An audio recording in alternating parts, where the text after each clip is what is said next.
রাজধানীতে জাতীয় নাগরিক পার্টির দুই পক্ষের মধ্যে সংঘর্ষ হয়েছে। ঘটনাটি ঘটেছে শুক্রবার শাহবাগে শহীদ আবু সাইদ কনভেনশন সেন্টারে, যেখানে এনসিপির ঢাকা মহানগর ও ঢাকা জেলার সমন্বয় সভা চলছিল। সংঘর্ষে এনসিপির বংশাল থানার কর্মী মোহাম্মদ ইউসুফ গুরুতর আহত হয়েছেন।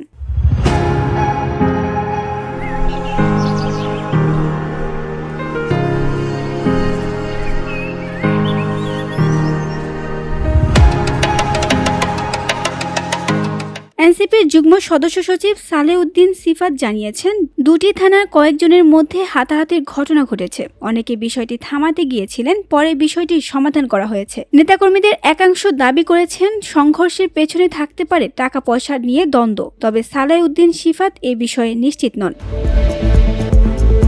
জানা গেছে, কয়েক মাস আগে বংশাল থানার কয়েকজন নেতার সঙ্গে মোহাম্মদপুরের একটি কোম্পানির আর্থিক লেনদেনে সমস্যা দেখা দেয়। সমস্যা সমাধানে বংশাল থানার নেতারা ঢাকা মহানগর উত্তরের এক নেতার কাছে যান। সেই সমাধানের দায়িত্ব দেন মোহাম্মদপুর থানার রিয়ান নামের নেতাকে। বংশাল থানার নেতারা রিয়ানের সঙ্গে যোগাযোগ করলে রিয়ান তাদের কাছ থেকে মোটা অঙ্কের টাকা নেন, কিন্তু সমস্যার সমাধান করেননি। এরপর শুক্রবার সমন্বয় সভায় রিয়ানকে সামনে পেয়ে পাওনা টাকা ফেরত চাইতে গেলে দুই পক্ষের মধ্যে বাগবিতণ্ডা এবং সংঘর্ষ বেঁধে যায়।